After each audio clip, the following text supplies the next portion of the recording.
श्री कृष्ण गोविंद हरि मुरारे, हे नाथ नारायण वासुदेव। श्री कृष्ण गोविंद हरि मुरारे, हे नाथ नारायण वासुदेव। ओम नमो भगवते वासुदेवाय। ओम नमो भगवते वासुदेवाय।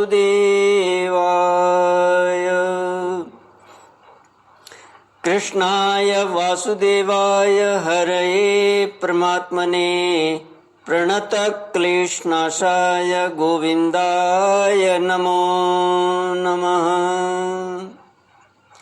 सच्चिदानन्दरूपाय विश्वोत्पत्त्यादिहेतवे तापत्रयविनाशाय श्रीकृष्णाय वयं नमः।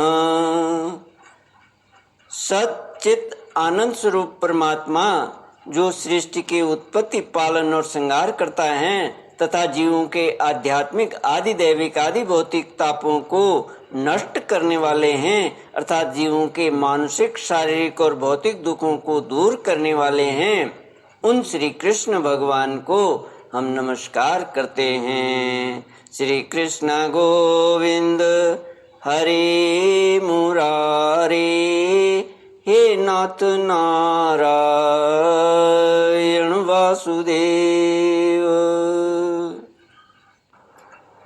श्रीमद् भागवत दशम स्कंद अष्टमोऽध्यायः श्लोक 31वां। श्री शुक उवाच एवं धाष्ट्रयान्युशति कुरुते मेहनादीनिवास्तौ स्तेयोपायैरविरचित कृति सुप्रतीको यथास्ते। इत्थं स्त्रीभिः सभनयन श्रीमुखालोकिभिः व्याख्यातार्था प्रहसितमुखी न ह्युपालब्धुमेच्छत्।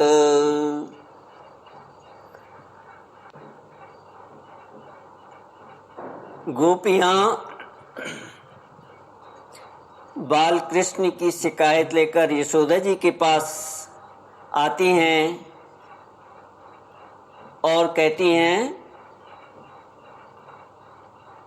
कि अरे यशोदा, यह तेरा काना बड़ा नटखट हो गया है। गाय दूहने का समय न होने पर भी यह बछड़ों को खोल देता है और हम डांटते हैं तो ठठा ठठा कर हंसने लगता है। यह चोरी के बड़े बड़े उपाय करके हमारे मीठे मीठे दही दूध चुरा चुरा कर खा जाता है। केवल अपने ही खाता तो भी एक बात थी, यह तो सारा दही दूध बानरों को बांट देता है और जब वे भी पेट भर जाने पर नहीं खाते तब यह हमारे मटकों को ही फोड़ डालता है। यदि घर में कोई वस्तु इसे नहीं मिलती तो यह घर और ग्वाल वालों पर बहुत खींचता है और हमारे बच्चों को रुलाकर भाग जाता है। यह इतना चालाक है कि कब कौन कहाँ रहता है इसका पता रखता है और जब हम सब घर के काम धंधों में उलझी रहती हैं तब यह अपना काम बना लेता है। ऐसा करके भी ढिठाई की बातें करता है, उल्टे हमें ही चोट बनाता और अपने घर का मालिक बन जाता है। इतना ही नहीं, यह हमारे लिपे पुते घरों में मूत्र आदि भी कर देता है। तनिक देखो तो इसकी ओर, वहाँ तो चोरी के अनेकों उपाय करके काम बनाता है और यहाँ मालूम हो रहा है कि मानो पत्थर की मूर्ति खड़ी हो। वारे भोले भाले साधु, इस प्रकार गोपियां कहती जाती और श्री कृष्ण के भीत चकित नेत्रों से युक्त मुख कमल को देखती जाती। उनकी यह दशा देखकर नंद रानी यशोदा जी उनके मन का भाव ताड़ लेती और उनके हृदय में स्नेह और आनंद की बाढ़ आ जाती।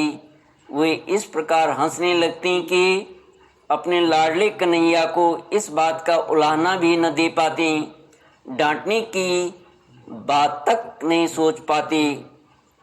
टीकाकार श्री हनुमान प्रसाद पोदार जी लिखते हैं कि भगवान की लीला पर विचार करते समय यह बात स्मरण रखनी चाहिए कि भगवान का लीला धाम, भगवान के लीला पात्र, भगवान का लीला शरीर और उनकी लीला प्रकृति, उनकी लीला प्राकृत नहीं होती।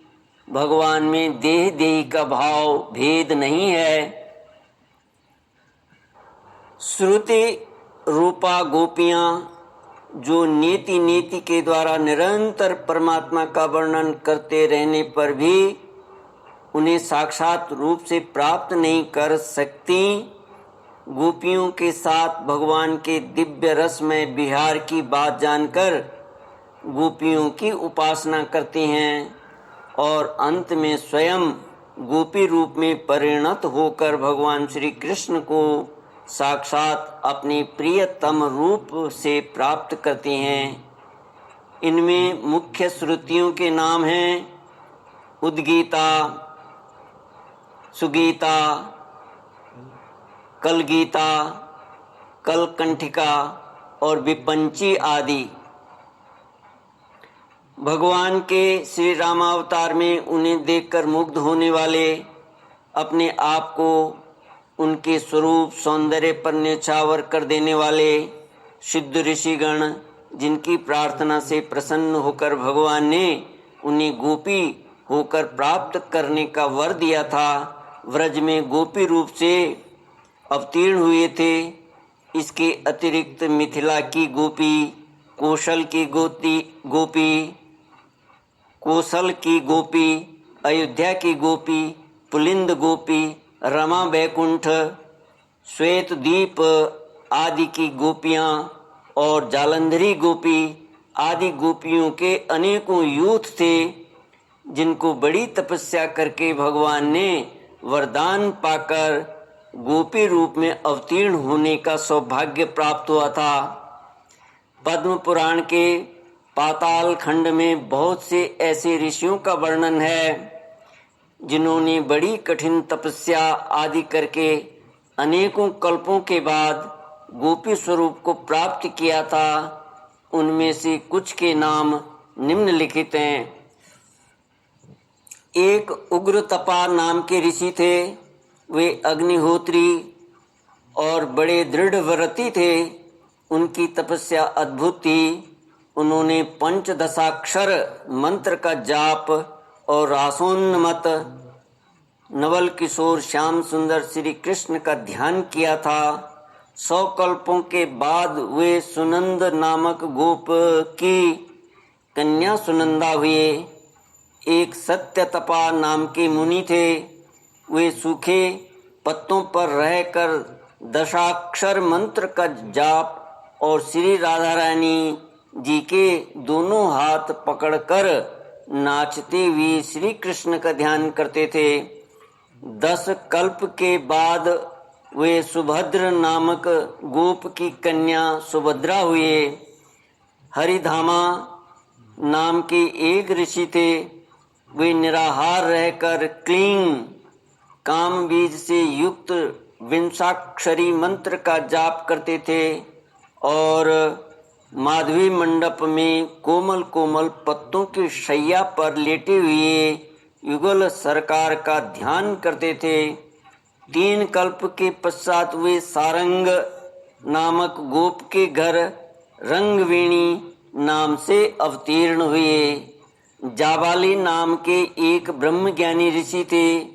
उन्होंने एक बार विशाल वन में विचरते विचरते एक जगह बहुत बड़ी बावली देखी। उस बावली के पश्चिम तट पर बड़ के वृक्ष पेड़ के नीचे एक तेजस्विनी युवती स्त्री कठोर तपस्या कर रही थी। वह बड़ी सुंदर थी। चंद्रमा के शुभ्र किरणों के समान उसकी चांदनी चारों ओर छिटक रही थी। उसका बायां हाथ अपनी कमर पर था और दाहिने हाथ से एक ज्ञान मुद्रा धारण की हुई थी।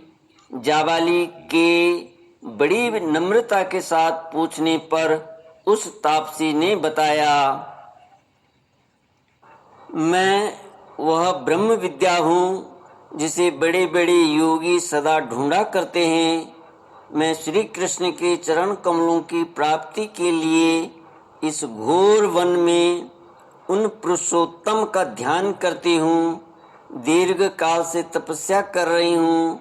मैं ब्रह्मानंद से परिपूर्ण हूँ और मेरी बुद्धि भी उसी आनंद से परितृप्त है, परंतु श्री कृष्ण का प्रेम मुझे अभी प्राप्त नहीं हुआ, इसलिए मैं अपने को शून्य देखती हूँ। ब्रह्मज्ञानी जाबाली ने उसके चरणों पर गिरकर दीक्षा ली और फिर ब्रज वीथियों में विहरने वाले भगवान का ध्यान करते हुए वे एक पैर से खड़े होकर बड़ी कठोर तपस्या करते रहे। 9 कल्पों के बाद प्रचंड नामक गोप के घर वे चित्रगंधा के रूप में प्रकट हुए। कुशध्वज नामक ब्रह्म ऋषि के पुत्र शुचिश्रवा और सुवर्ण देव तत्वज्ञ थे। उन्होंने शीर्षासन करके ह्रीं हंस मंत्र का जाप करते हुए और सुंदर कंदर्प तुल्य गो कुलवासी 10 वर्ष की उम्र के भगवान श्री कृष्ण का ध्यान करते हुए घोर तपस्या की। कल्प के बाद वे व्रज में सुधीर नामक गोप के घर उत्पन्न हुए। इसी प्रकार और भी बहुत सी गोपियों के पूर्व जन्म की कथाएं प्राप्त होती हैं। विस्तार भय से उन सब का उल्लेख यहाँ नहीं किया गया है। भगवान के लिए इतनी तपस्या करके इतनी लगन के साथ कल्पों